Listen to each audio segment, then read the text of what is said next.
Hello,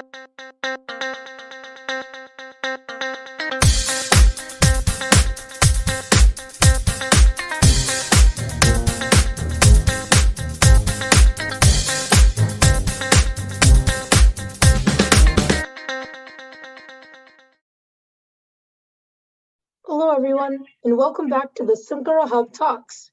My name is Raga Kadali, and I am the marketing lead and co-host of this platform.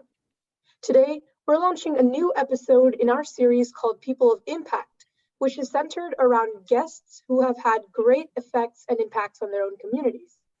These individuals are inspiring others to make significant changes for the overall enhancement of our communities. The Sankara Hub was first introduced to our guest today during a Design for Causes camp that was sponsored by this organization. The camp members utilized various design methodologies that they have learned in the process of the camp to create informative and contemporary social media posts for our guest's foundation. That was a very memorable experience, along with an out of the box opportunity to volunteer for the needs that we are all passionate about. Now, my co-host will give a bit more context as to who our guest is today. Hi, everyone. I'm Rohan Sankara, and I'm the other co-host of this series. So I would now like to introduce our guest for today, Vicki Singer Wolf. Hopefully I pronounced that correctly. Vicki is one of the founders of His Breast Cancer Awareness, along with her brother, Harvey. Their commitment to raising awareness about the topic of male breast cancer and how to avoid it stems from a long history of breast cancer in their family, including both of them having it.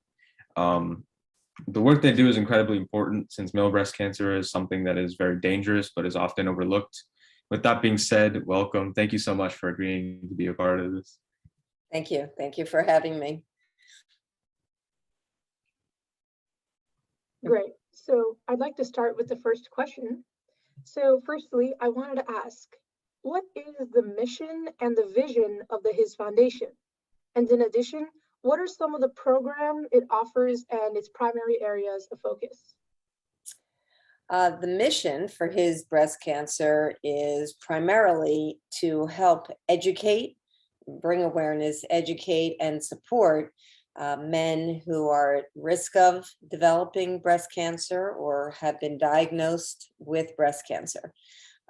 As you mentioned, many men aren't aware that they can even be diagnosed with this disease.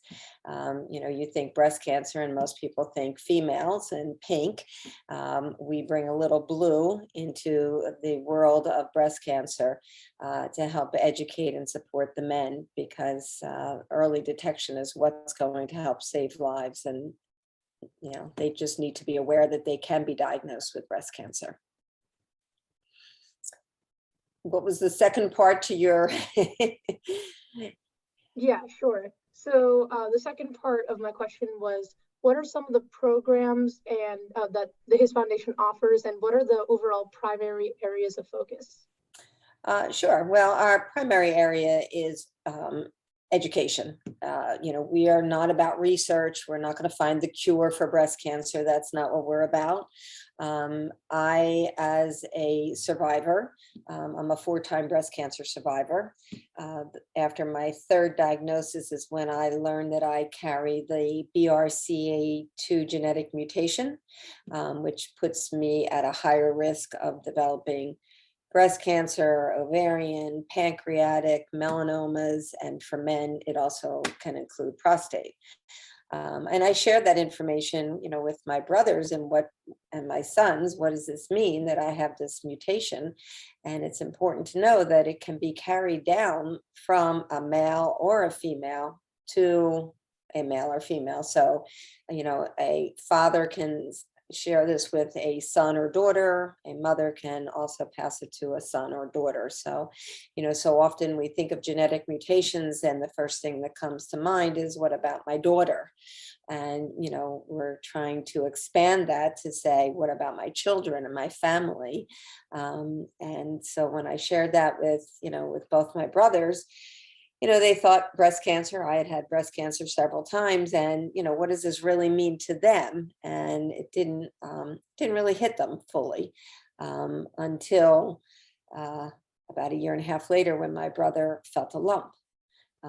Actually was with a bunch of guys for a guys weekend, and one of his friends kind of gave him a big bear hug and sent a shooting pain in around the nipple area. And when the weekend was over, he looked at his wife. He said, I've got this pain. I think I have like a little lump. It's around the nipple.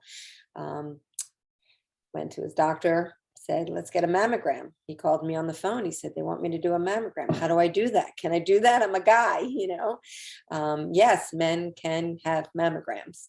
And so, it's really about educating the world, because there are professionals out there that don't even, think about the fact that men can be diagnosed with breast cancer. It's just not a topic, at the top of people's minds. And so nobody's checking. It's often found when it's much further progressed, and which is why it's often more fatal for men than women. So that's our primary goal, is to just, educate people, make sure they're aware, make sure they understand their family history, whether that includes genetic testing or just knowing that you're at a higher familial risk, doing what's necessary, to help in prevention or for early detection. So when we were collecting money for his during our design camp, one of the most common comments we received was how shocked people were to learn that male breast cancer even existed. I know you're talking about that. It's something that not many people really know is a thing. So, it's often thought to be a condition, as you said, that exclusively affects women. And, the truth is that, males who have it, the fact that they can have it means that they can also suffer from it. And they also have a higher mortality rate because they're not, regularly screening for that kind of thing. And it's not identified quickly enough in many cases. So what are some of the recommendations for males that you have to become more alert and do self-checks, for example? Is there anything related to that? Any advice that you would have? Sure. Yes, absolutely. Well, the easiest thing, just like it is for a female, is a self-breast exam. Get to know your body, get familiar with, what you're feeling and touching, and then you'll know if there's something different, any changes. So we, on the website at hisbreastcancer.org, there are instructions there on how to perform a self-breast exam. It actually has the image of a man as opposed to a female, just to bring that comfort level. You mentioned about, the fact that most men don't realize that they can be diagnosed with this. There is a large stigma that goes along with this diagnosis.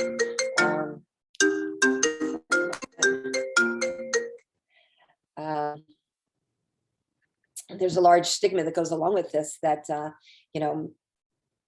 everything's pink. You walk into, even just going in to get your mammogram, you're given a pink ribbon, a pink robe, and, everything surrounded is about, women. So it's important to know that you can also, this is, I'm so sorry. This is, in the group, my husband, my brother, when he went to play golf, many of his friends looked at him and kind of in a joking manner said, oh, are you going to play from the red, the female, the ladies' tees instead of the men, now that you've had breast cancer, funny, but not. It's a sensitive area, he would walk into a doctor's appointment or there for some test, an MRI, and his wife would be with him, and the neighbor looks and says, oh, I'm sorry, are you here, because of your wife? Or they call Mrs. Singer instead of Mr. Singer. And so there's a lot behind that goes along with a breast cancer diagnosis for a man. But we do recommend that if you do have a family history, it's very important in anything to know your family health history, what you might be at higher risk for, whether that's high cholesterol or heart disease or, diabetes or anything. You want to be aware. Well, it's important to know that if you have cancer in your family, can that put you at a higher risk, and what types of cancer? And that's where genetic testing comes in. So we are very we have very strong feelings about genetic testing. We feel it's important information. What you choose to do with that information is, 100% up to you, but it's important to at least learn and get that knowledge. And just like my brother, when he felt something going on and he knew something was different, had he not known about me, or had he not been aware of our genetic testing and the fact, that we were at higher risk, he may have let it go. A lot of men say, oh, I was just working out at the gym, so I'm a little sore, they come up with 20 other reasons. It's important to know what you might be dealing with and have that knowledge and support. So with that genetic testing, if you do carry a genetic mutation, usually around which is common to test for men about the age of 35, or when you're ready to settle down and start a family. You can also start receiving annual mammograms after the age of 35. It's good to get a baseline, if nothing more. So there are tests that, can be completed. I have 3 sons, and, they all do self breast exams. They're aware of it. Obviously, they're educated. Another part of that is making, healthier lifestyle choices. If you know that you are at a higher risk for diabetes, you're going to watch the types of food you're eating. Well, the same goes, for cancer. And I'm a strong believer in, we are what we eat, what we put on our body. Choosing a healthier diet, more plant-based. When my cancers were all diagnosed, they were all hormonally driven. So for me, choosing foods that do not contain added hormones. So I choose a lot of organic foods. I don't eat much meat, but if I do, I want it to at least be organic, so that I know the hormones aren't in there, in addition to other factors. So I think that there's a lot of things that one can do for themselves, making sure that they, take time to de-stress, whatever that is for you. Exercise is, an important part, should be an important part of your lifestyle if you are at a higher risk for, a cancer diagnosis. And then obviously, knowing if you carry a genetic mutation. And we do have a whole tab on our website, at hisbreastcancer.org, just about genetics and hereditary cancers, and knowing what your risk might be if you have any of those. So yeah, that's I think a key factor, especially with male breast cancer. Higher risk if you come from Ashkenazi Jewish background, but we talk to people all over the world, and believe it or not, Ireland has a very high number of genetic carriers and male breast cancer. We talk to people everywhere. So yes, it's important to know your own health history, know what you're facing, and then how to, what do you need to do for yourself that's going to lower your risk factor. Obviously, I still have cancer. Does eating organic foods or taking vitamins or exercise prevent it all? No, we're all not going to live to 200, But do I believe that it has slowed progression? Would I have been diagnosed possibly when I was even younger? Could it have been more advanced stages? I do believe that. So, I think how we take care of our own body is an important factor.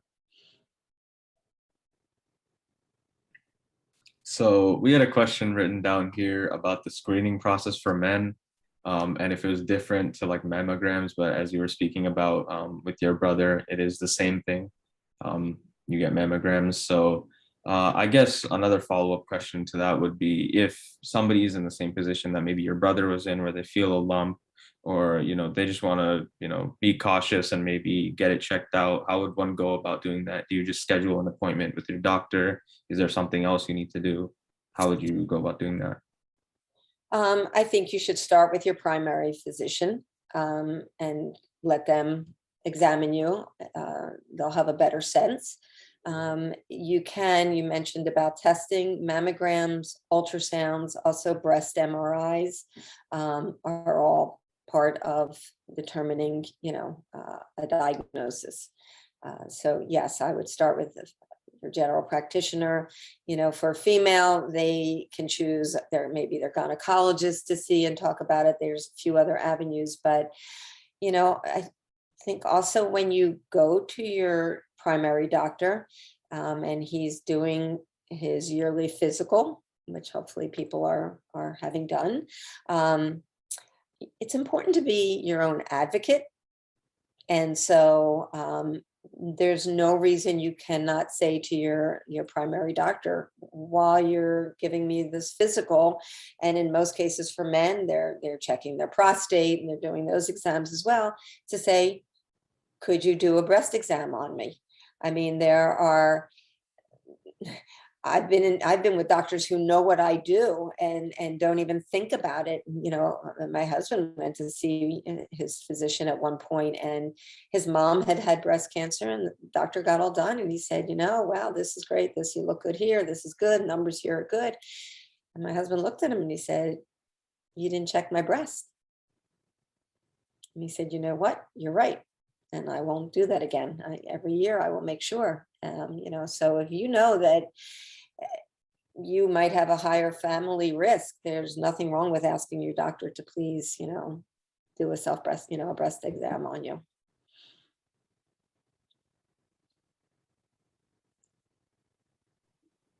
Okay, thank you so much for that. And like you just said, I think it's so important, especially as a male or even as a female, to like you said, advocate for your body and to not feel very uncomfortable to speak with your doctor about something like this if you have even the slightest of concerns. So I think that's a very good point. I'd like to now transition into some more business related questions regarding the foundation. So firstly, what are some of the hardships and challenges that nonprofits face in general, especially smaller organizations that strive to do more impactful work on like a local scale? Well, I think you especially use the word smaller. We aren't the larger breast cancer awareness organizations that are out there that are getting an extremely large amount of money from, pharmaceutical companies and research companies and hospitals. So I think for us, and I'm sure they have their challenges as well, meeting their financial goals each year. For us, it's a little bit different. As I said, we're not out to find the cure. So our needs are obviously a little less, but doesn't make them less important. If you don't know, then you can't be educated and you don't know what you're looking for. So for us, the challenge is, we are small. We do not have a large team behind us. So, actually working with the Designs for Cause was a great opportunity for us, because not only did it help teach the younger adults that this group, that this class was about, and they learned something, but it also gave them the opportunity to give back, and for us to use those tools to help continue to educate. And we love the work that was created on these designs by the students. It was really wonderful and really appreciated, honestly. And we are sharing those on social media. We see comments back where people, just say, thank you, this is great information. So, we do different things. We provide pamphlets. We have a full colored pamphlet that you could either download from the website, or we can send to you. That, as I said, they're in full color. We ship them to hospitals. We ship them to fundraising organizations that are out there. It might be college, universities are working with other students trying to help expand the education about this. And, or they do runs and walks and, whatever their fundraisers are. So we share those pamphlets, which have great information as well. I have a copy here. So my brother actually wrote a book. It's called Sir, You Have Breast Cancer, which are pretty much the words that he heard when he received the phone call.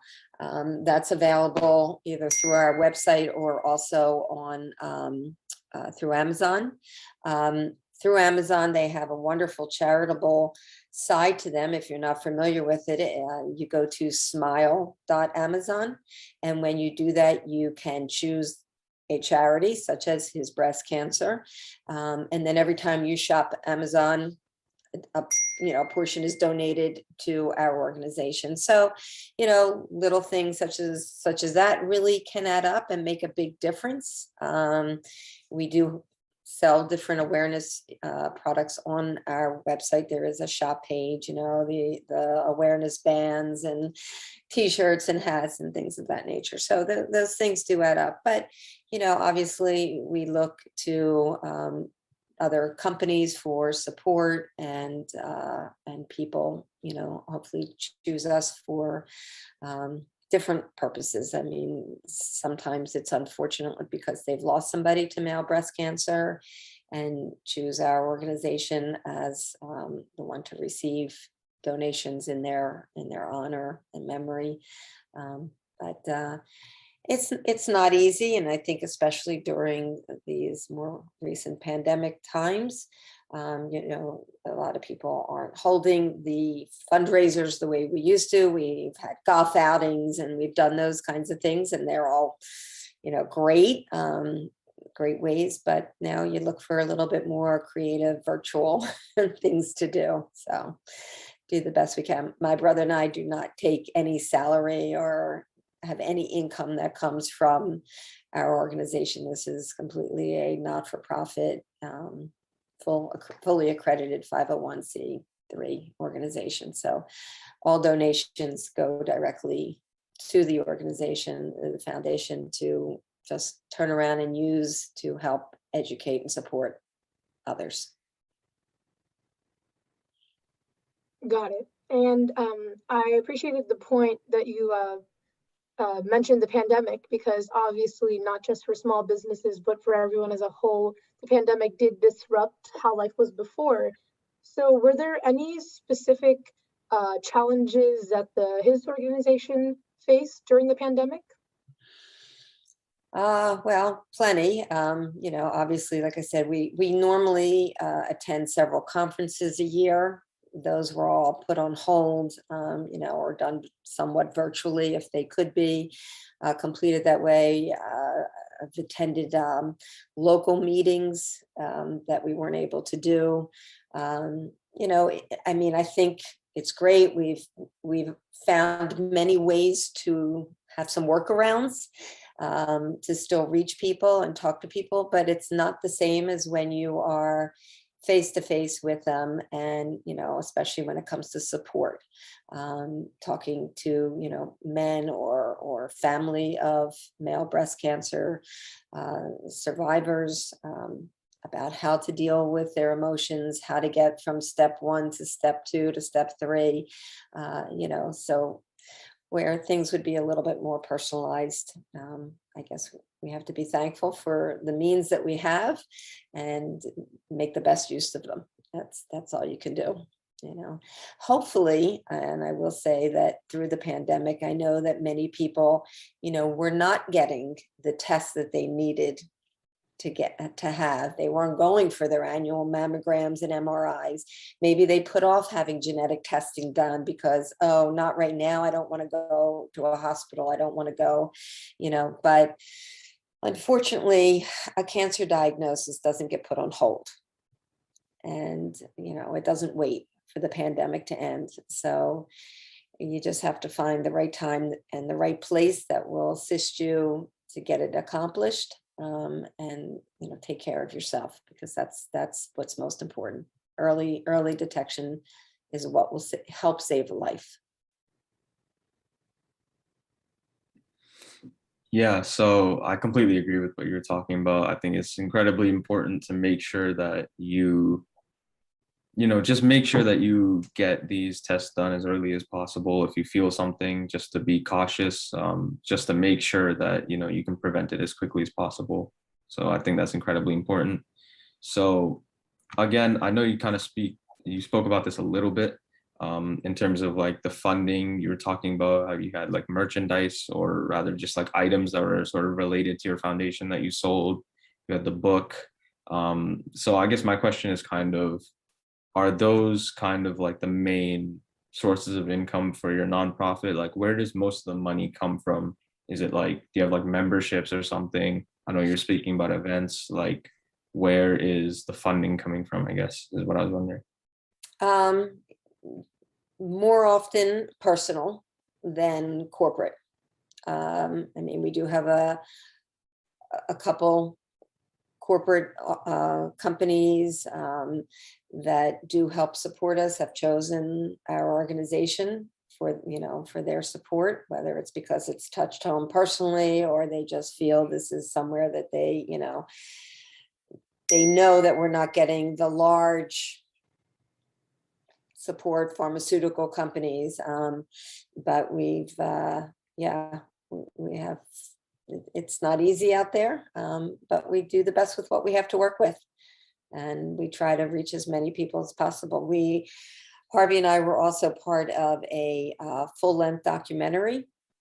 It's called Pink and Blue, Colors of Hereditary Cancer. It's available actually on Apple, can be downloaded and watched, rented, or purchased.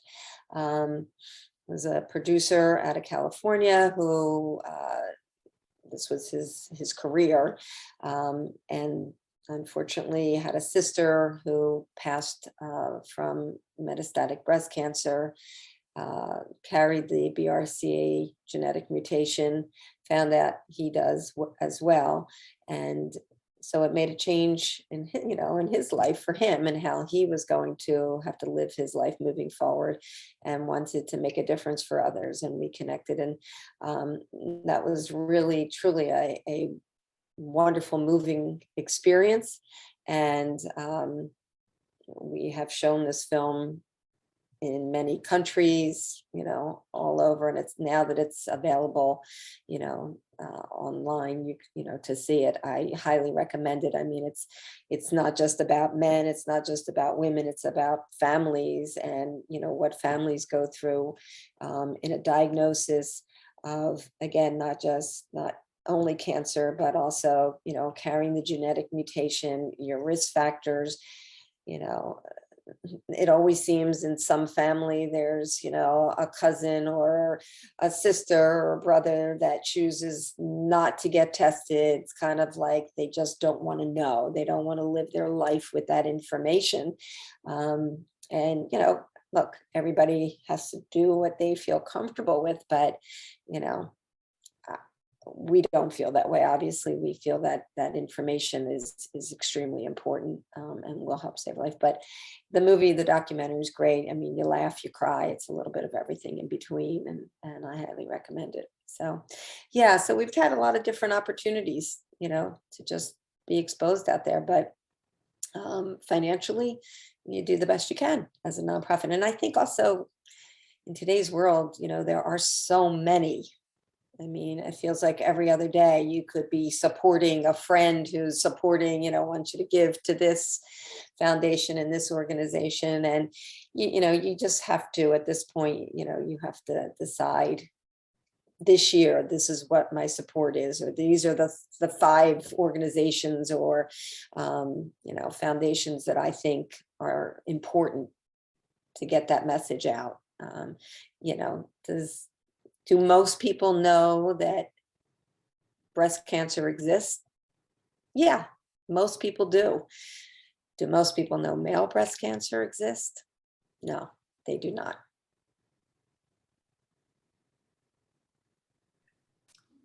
Yeah, so like you were saying, I'd recommend anybody who's listening to this to, take a look at the documentary you were talking about, and also the book. I'm sure they're great resources. I haven't been able to read them yet, but I'm sure they're great resources, and I'm sure they provide a lot of insight into what it's like to be close to people who maybe have been diagnosed with breast cancer, and also to carry it yourself. So yeah, again, I really recommend that people go check that out if they can.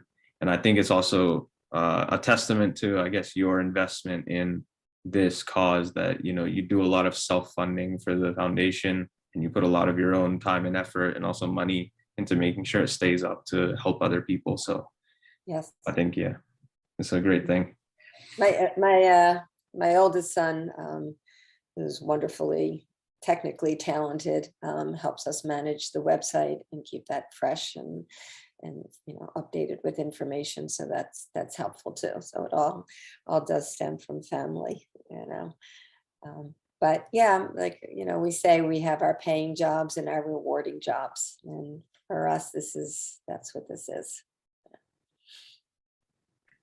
Yeah, so with this series, we have, I guess, a lot of younger people, or maybe even older people, who are kind of interested maybe in entrepreneurship and maybe running a nonprofit, or, you know, this series is kind of based on people who make an impact for people in need, and kind of raise awareness for things or help people out. So I wanted to also talk about, like, maybe kind of like, again, like how the nonprofit is kind of run. So do you have like a quarterly financial requirement? Do you go through like budgeting and revisions? Is it like run like a company, or is it more small scale? For us, it's a little bit more small scaled. I'm sure, you know, as a nonprofit, yes, that's important to have all the things that you just mentioned. And my brother and I, there are times where we just sit down and talk about what our goals are, what we want for the year, what we're looking to accomplish, how we're going to get there. Unfortunately, the pandemic, as I said, has changed some of our goals, and we've had to rethink them. But absolutely, I mean, look, he and I talk all the time anyway. He's my brother, and you know, often it's just because one of us is going for a test, even, you know, and we want to hear how we're doing. Before my last diagnosis, which was just 4 years ago, I was doing breast MRIs every 6 months and a mammogram every 6 months, rotating to keep, you know, stay ahead on surveillance. My brother, who has a single mastectomy, when he was diagnosed, they remove. So for men, it's important to know, in most cases with men, they don't do a lumpectomy like they might for a female, because there's not as much breast tissue. So to get clean margins, make sure that you've gotten everything, they will do a mastectomy. He didn't do a double at the time because, honestly, in hindsight, he feels he would have. But you know, you're getting inundated with so much information and decisions to make, and what type of chemotherapy, and, you know, all these other, that it was just like, yeah, let's just get this done. So he continues every 6 months. He goes for either a breast MRI or a mammogram. In addition, about 18 months after his diagnosis with breast cancer, Harvey also had a diagnosis of prostate cancer, which he probably actually had before the diagnosis of breast cancer, and it just wasn't picked up. And so, you know, at that point, then he already knew he carried the BRCA genetic mutation. And so he had to move a little bit more assertively with the prostate cancer end of it. So, you know, we're always talking. We also have endoscopy scans done to watch for pancreatic cancer, colonoscopies, so all those things. So yeah, we talk about our budget. We talk about where we're going or what changes we want to see happening. You know, we don't need a formal board to sit down. We meet with our financial person, you know, a couple times a year. So all that is, you know, I mean, taxes still get filed, things of all that nature, no matter small or large. You know, like I said, we are a fully accredited foundation, so we do have to report. Sorry, I went off on a little bit of diagnostics there in between, but I hope I answered your question as well.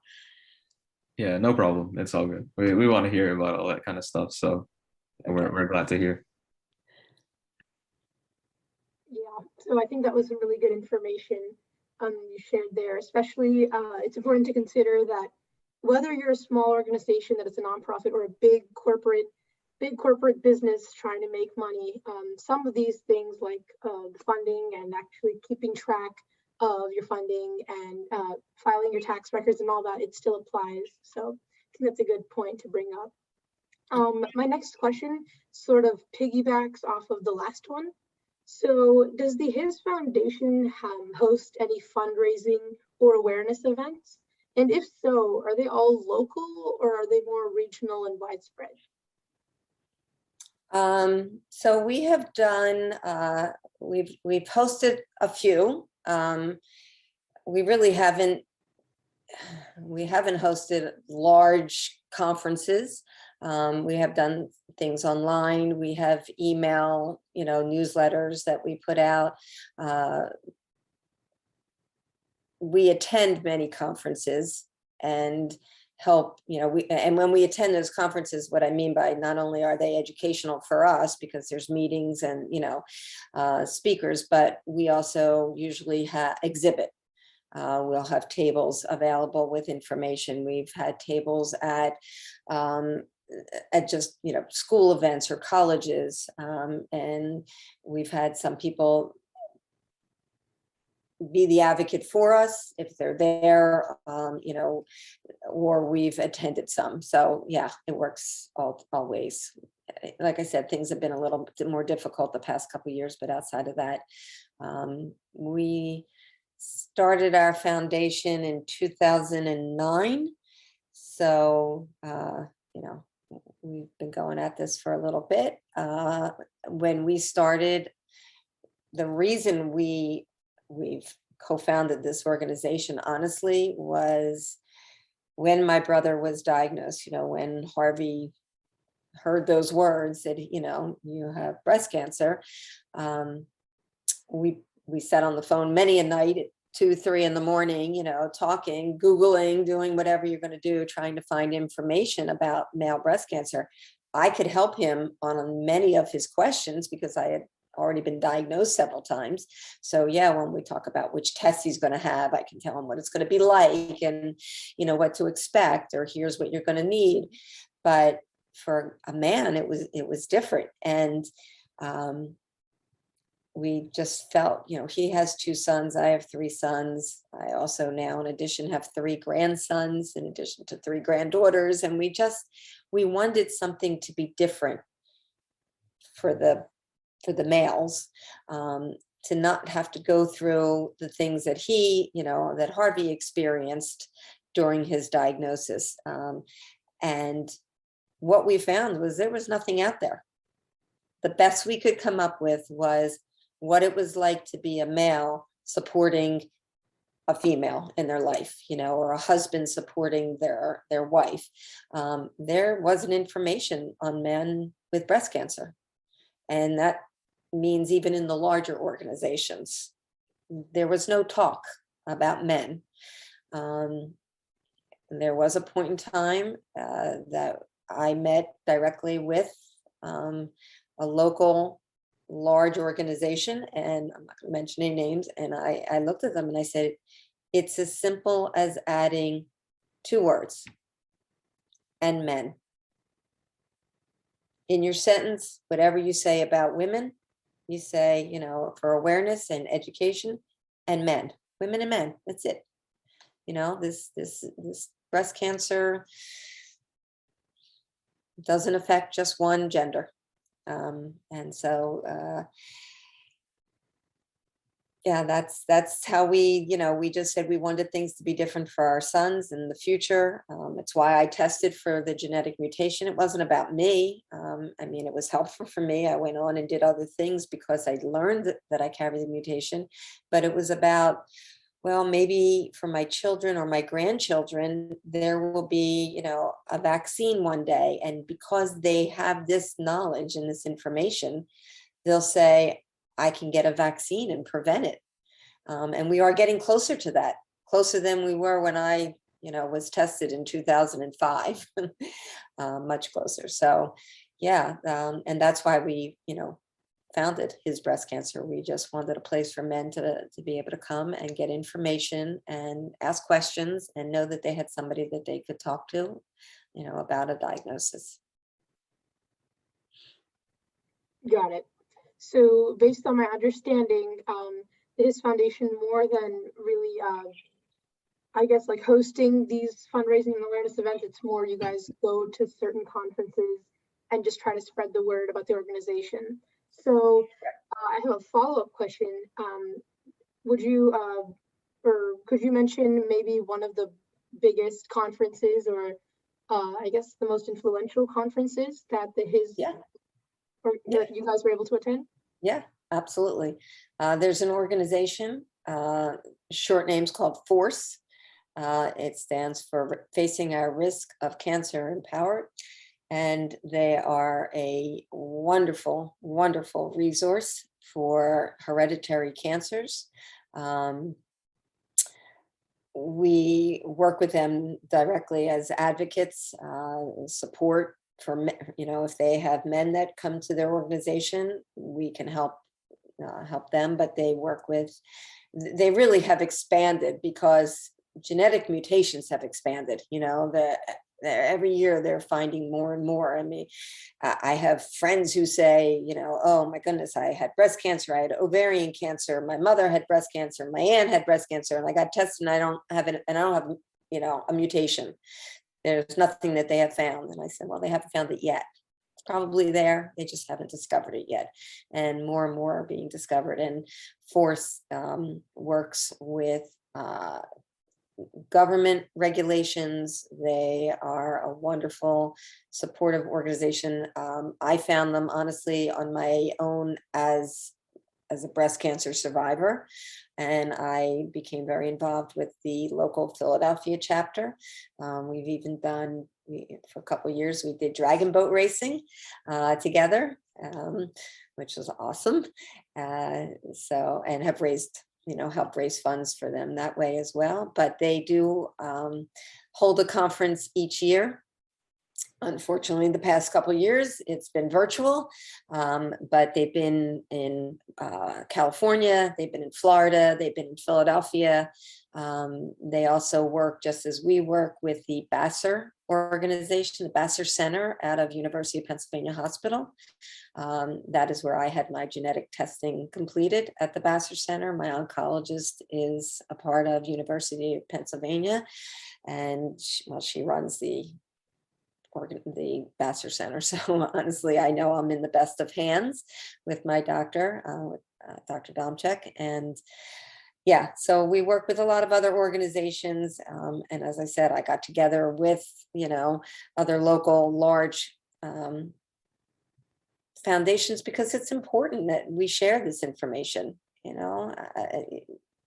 This isn't, I could say we're the only male breast cancer organization today, but now we're not. There are several others, and we have to work together, because the main cause is the same in the end. The results should be the same, to help educate and save lives. So, you have to work together with other companies, other, foundations. Absolutely very important. Yeah, I agree. I think collaboration is incredibly important, especially when you're kind of fighting for the same cause. And also, I've never heard of dragon boat racing, but it sounds like fun. Check it out. Yeah. Okay. I'll make sure to do Very, that. very physical, extremely physical. It's yeah. I'll look into it. So as far as I know, like, a strong volunteer community is usually a big part of like a nonprofit and the work that they do. I know you spoke a little bit about having people like attend conferences and this sort of thing. So I just wanted to ask, like, do you have kind of like a volunteer community involved with your organization? Is it, if you do you have like repeat volunteers, or do you recruit as needed? And if one were to get involved, if somebody were to be interested, how would they reach out and look for opportunities if you have kind of volunteers? Sure. Well, we welcome volunteers always. And you can email us directly at hisbreastcancer hisbreastcancer@gmail.com. It's just HIS, hisbreastcancer@gmail.com. We have both, and we have some volunteers that, some people like to come in, help out for a little bit, move on to something else. We have others that continue to work with us all the time. We have a young woman that unfortunately, because her father was diagnosed with breast cancer, got involved, which is, often the case because they know somebody, and she helps with all our social media, Instagram posts, things of that nature. So yes, we welcome as much as somebody would like to put forth. We always can, use assistance with graphics that will help us share on social media to help educate and, put us out there. We often, we have blogs. Harvey's written blogs, but we often also have guest bloggers that like to share. Some are survivors that want to tell their story. Others are just people maybe that, work in the health world and are familiar with some of it. So they like to put some information together with some of their resources. And so we're always open to sharing those as well. So yes, send your blogs, send graphics, if you've got hidden talents and you're looking for some spare time, or you are maybe attending high school, college, and you know that there's going to be an opportunity to, bring awareness at a basketball game, at, some school activity, then yes, we welcome that as well. So sure, take all the help we can get. So speaking of volunteering, you mentioned a lot of in-person volunteering opportunities that occur with the His Foundation, but I was wondering if there are any remote volunteering opportunities that the audience could potentially help out with. Most of our volunteers are remote. We don't all collaborate in an office environment. I think even if we did, we probably wouldn't today, right now. So everybody is remote. So we have people all over. I work with people in Israel. I work with people in the UK. Anywhere. So absolutely. Wherever your reach takes you, that makes it even better. So kind of following up from that, are there any, or is there a location where anyone watching that's interested could find more opportunities about that the His Foundation offers for volunteering? I think we're really open to talking to anybody, anywhere. You never know when you get in a conversation with somebody where it takes you. So I think there's always opportunities out there, and we're always open to hearing what somebody has to offer. Yeah, absolutely. Email us. Yeah, we'll try and include in the description as well your email and contact information to help out. So also obviously we were talking about kind of the audience maybe getting involved if anybody's interested. We have a lot of high school students that maybe watch this. We're looking for opportunities to get involved and make a change. So do you guys kind of have an age limit on who can participate? I know we made designs and stuff. Do you guys have a certain age range where they can do it? Or if you're in high school and you want to get involved, is that also a possibility? We had one year and there was a school, it was a charter school out of New York. And the principal came up with this idea, and she had these elementary school children write letters to male breast cancer survivors. And the letters were extremely moving. I'm sorry for what you're going through, and it must be very difficult for you and your family. And we shared those letters through emails and through our social media. We are on Facebook, Instagram, Twitter, all those, So is there an age limit? I can't say that there is. I think, unfortunately, young children, this can hit them personally as well with a parent or a brother or an uncle that can be diagnosed as well. Obviously, we want to work with what's appropriate and with parental guidance and all those things above. But so I will say more commonly, we hear from some high school, definitely university, college students reaching out who become aware of male breast cancer and our foundation. And, we work together to, like I said, if they know that there's something going on at their school where they can set up a table and, share our information, then that's wonderful. No age limit, young or old. My mom was a breast cancer survivor. Our aunt was also a breast cancer survivor. Probably where the genetic mutation was passed down was from our mother's side. She had a lot of cancer, unfortunately, on her side of the family. Some too young to even know where it probably began many years ago, whether there was male breast cancer or not. But my mother passed away, our mom passed away in 2020, 14 days shy of turning 95. Her sister lived to 103. So does the genetic mutation or breast cancer mean a death sentence? Absolutely not. You can live a long, healthy life, but having this information helps. Absolutely.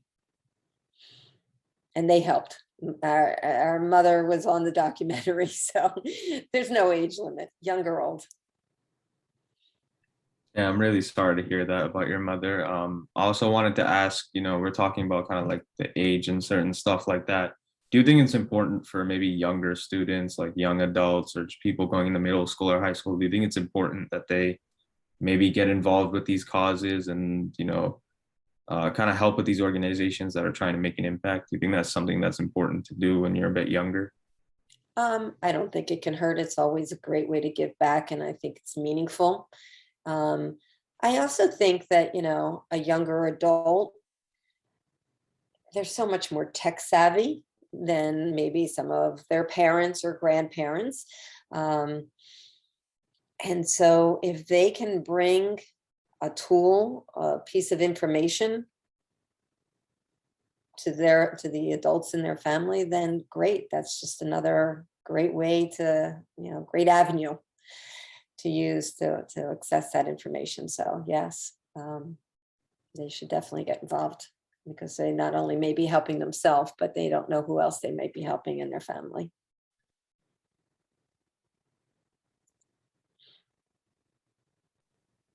Yeah, that's a very good point. I mean, I know, like, personally for me, my family and I, we started volunteering for causes that were important to us from a young age. That's sort of how sort of how we were raised, to help out with whatever we're passionate about from a young age. So I think it's important that people do that. I mean, like you said, it can't hurt, and it can also help just create those habits and get you used to that, so you can continue these really great things for the rest of your life.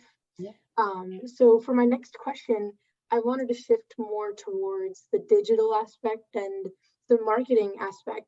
So in today's digital world, obviously extensive communications and awareness campaigns and social media are very important for getting up the names of smaller organizations. And more specifically, there is a lot of competition in reaching out to donors for donor engagement, given the number of causes that are advocated for. Even, for example, you were mentioning that there are quite a few male breast cancer organizations that have come up recently. So based on that fact, how is his foundation handling the fact that there are a wide array of causes that potential donors are willing to donate to? We just keep doing what we do. We're going to keep plugging away as best we can. Like I said, we don't have large overhead and large corporations that we have to answer to. So in some ways that helps. I mean, other ways it's a detriment, but in many ways it helps. Like you said, in the digital world, doing interviews with you is extremely helpful. It's just another form that we can then take and share and help. Not only are we educating people about male breast cancer and, and hereditary cancers, but also hopefully bringing awareness that his breast cancer exists. It's an important foundation, and it's helping to, save lives, and also, a great resource of support for families dealing with a diagnosis. So putting ourselves out there as much as we can is what we do. Sharing as much information as we can on the social media outlets, extremely important. And it's, it doesn't matter if there's 2 other or 20 other organizations. People are going to make their own decisions and connect where they're going to connect, and they have to do what feels right to them. I know it's an important cause, so we just keep plugging away. So we talked about a lot of things, obviously, and, it's a known fact that you're, invested much more personally in this cause because of, your experience. And that's why you've been so invested in the cause for so many years. But my question to you is, apart from your journey, is there anything else that kind of drives you to keep going with His Foundation, that keeps motivating you to continue with this initiative? Well, you're right. It's personal for me. Not only as a survivor myself, but, now to have my brother a survivor, and we're lucky. Like I said, his was caught early. For most men, that's not the case. So what drives me the most is, I'll talk to a stranger on the street if I'm stopped at a corner, or, I'll never forget one day my brother and I, we met out in California together. We were at a concert. It was a 3-day concert with his wife, my husband, just getaway.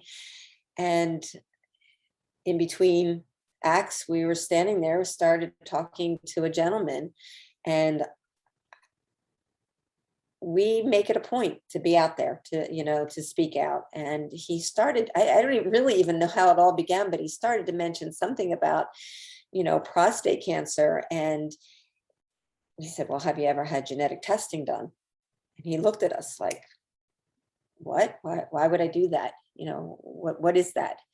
And, and that's how Harvey and I are. We'll just talk to people, and we'll just try to educate you. It doesn't matter where. It doesn't have to be in a conference. It doesn't have to be, on a social media platform that's just about breast cancer. It's just the average person.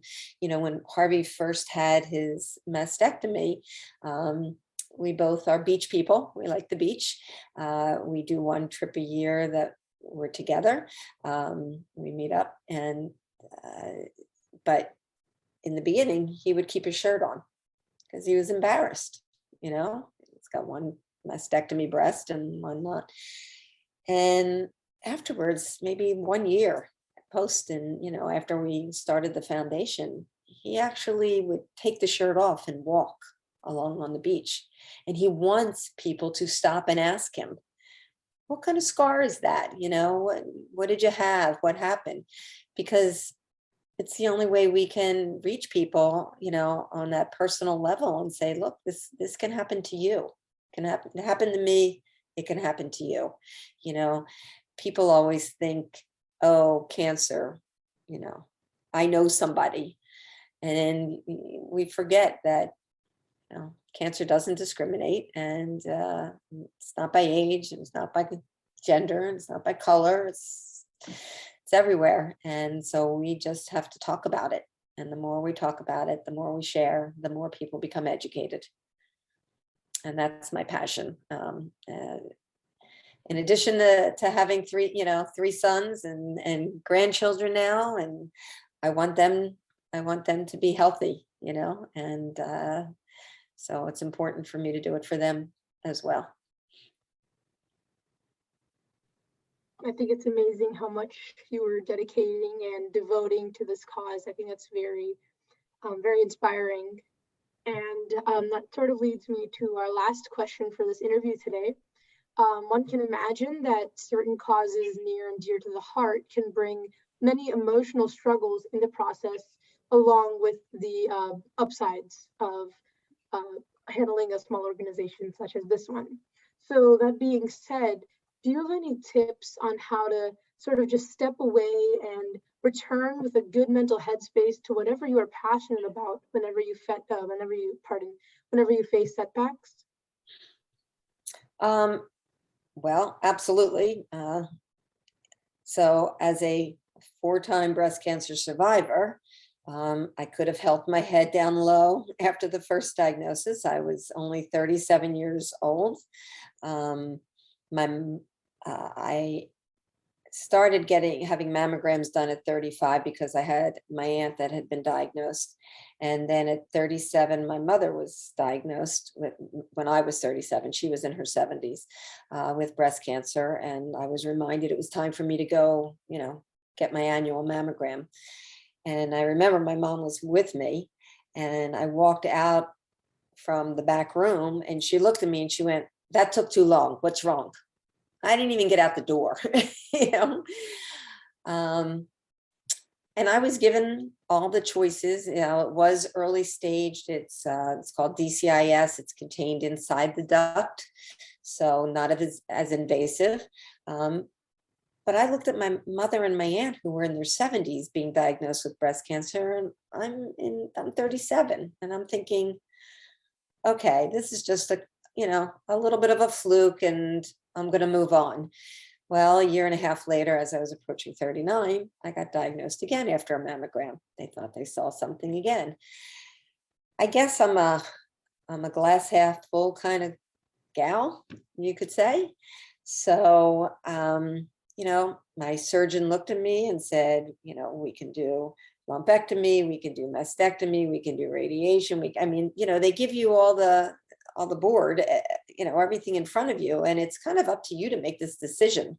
Well, I didn't go to med school. I'm not a doctor. How do I know what I should, do?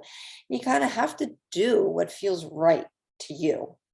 There are people who would say, I don't want to ever deal with the risk again, and do a double mastectomy and get these things off of me. And I feel like a ticking time bomb and whatever, I was thankful that it was found early, that they were contained, that I had learned some things along the way. I remember looking at my surgeon at one point saying, "So what can I do? What can I be doing to help?" And he said, "Well, every 6 months we'll do a mammogram." And I'm like, "No, but there must be something different that I can be doing." And I didn't even know about the genetic part of it yet. And that's when I did my own research and said, well, you know what? There are supplements that I can take that are helpful. There are choices that I can make that could be better food choices. I've always been health-minded, exercise, things of that nature, but I could step it up a little bit more, make sure I'm getting in 30, 45 minutes 4 or 5 times a week of some good, exercise. I've also done meditation most of my life, since I was like 19. So reinforcing that again, making that more of a priority, finding those ways to remove some stress from your life. I've also worked full time. So I'm raising a family of 3 boys, which is not easy. And now on top of it, I've got my health to think about. So, at my 3rd diagnosis of breast cancer, which was like 10 years later then, so I'm now 48, and That was a little bit more overwhelming because, again, it was now it was just a little more invasive. Again, caught early because we're checking things every 6 months, so nothing's going to get by, 2 years later. But it's still what we call the scanxiety of going for these tests every 6 months. Like 2 weeks before, you have to kind of prep your head because you don't know what they're going to find at that mammogram or that MRI, and you kind of cross your fingers, cross your toes, and and know that you're doing all that you can, but it's not always the answer. So at that diagnosis, that's when I learned about the genetic testing. So I did that, and I had a full hysterectomy because I was at a higher risk of ovarian cancer now. Well, that's very hard to detect early. So let's at least eliminate that. And then I went through radiation and I went on some medications. And by the time I got through all that, I really thought, and I'd only had the lumpectomy at that point, I thought, okay, I'm so ahead of the game now. I mean, I'm doing so many things, the chances of me getting breast cancer again, I mean, although higher because I carry the BRCA2 mutation, but I'm combating it with so much that I also felt like my body says, make breast cancer, make breast cancer, make breast cancer. And if I remove my breast because of the genetic mutation, I will have a harder time killing, basically it's a mutation. Everybody makes cancer cells. Everybody's body makes cancer cells. But when you have a mutation, it makes it difficult to kill off those cancer cells. All right. So I was a little worried. Well, I won't know where to look for it. Right now, I go for testing every 6 months. I remove the part that I know is the high risk. Where do I look? So I just really had hoped that I had done enough. I kind of always felt that there was that chance it was going to come back. But again, I thought, all right, when I'm in my 70s or now maybe 80s, is when I'll have to think about it. Unfortunately, I only got another 10 years under my belt before I was diagnosed again. I was 58, 59. And at that point, and fortunately, it was my MRI, 6-month breast MRI exam that they thought they saw something. They actually sent me for an ultrasound and a mammogram and did not see it. So for a few days, I had high hopes that it was nothing. So my doctor and my oncologist said, well, let's go back and just do an MRI again. We've got nothing to lose. If we don't see it, we're good. We'll wait another 6 months. But unfortunately, they did see it. And at that point, I knew what it meant to me. And I knew that it meant I was going to have a double mastectomy. Unfortunately, I also needed chemotherapy because I did another test that's called an oncotype that talks about your risk of recurrence based on the tissue. And my risk came back much higher. And so I went ahead and had to have chemotherapy as well. But I don't know. I have my days. I won't, I'm not going to lie. There are days that I say, woe is me. And I shake that off as best I can. I have a very supportive, loving, wonderful husband. Of 42 years we've been married, and I have a beautiful family, and I live for those days, and I will continue to look ahead and do what works for me. Maybe I'm a little more selfish than I used to be. Somebody asks me to do something and maybe I'm tired and I really don't want to do it. I'll say no. I'm a little better at saying no, to make sure I take time for myself and do what makes me feel good. But I'm going to live life every day to the fullest because none of us know what can happen tomorrow, crossing a street, doing anything. Doesn't have to be cancer. So I hope we all can go through life finding good things, and we're surrounded by good things. And that's what keeps us all going each day. So those were all of our questions. I just wanted to ask before we kind of wrap up, is there anything else you wanted to add that we didn't discuss? You don't have to say there is something, but we always throw this in just in case. Is there Right. anything else you wanted to add? I think you've been really thorough, and I thank you so much for the opportunity to share all of the information that we were able to discuss. And especially, I think visit the website, go to hisbreastcancer.org. There's a lot of great information there. It tells a little bit more of our story, but really important information that's out there. Share it with friends and family members. And if you have any familial cancer, I hope you'll have genetic testing done, because it's just too important not to. But thank you. Really appreciate the opportunity. No problem. Okay, so I think that about brings us to a wrap. So Vicky, we're really delighted that you were able to join us here today and share your unique insights into the world of nonprofits. But I think more importantly, speaking about your experience and, how that kind of shaped, your investment in in promoting the awareness of male breast cancer and kind of committing yourself to this foundation and making an impact for others. So we really appreciate you taking time out of your busy schedule to come speak with us. You're incredibly strong for everything that you've gone through, and we wish you all the best in the future with your foundation, and we hope that you can continue to successfully raise awareness around the world about male breast cancer and teach more people about it. So to anyone listening, you can visit hisbreastcancer.org to learn more. They have a lot of information if you want to, just look more in depth about it. We'll also include the link in the description and everything. And then also maybe like the email and contact information if you would like to get involved and maybe volunteer and, all of that sort of stuff. So yeah, again, to everyone listening, we hope you found this useful. Vicky, thank you so much for joining us. And yeah, hope you have a nice day. Thank you. Thank you. Be well.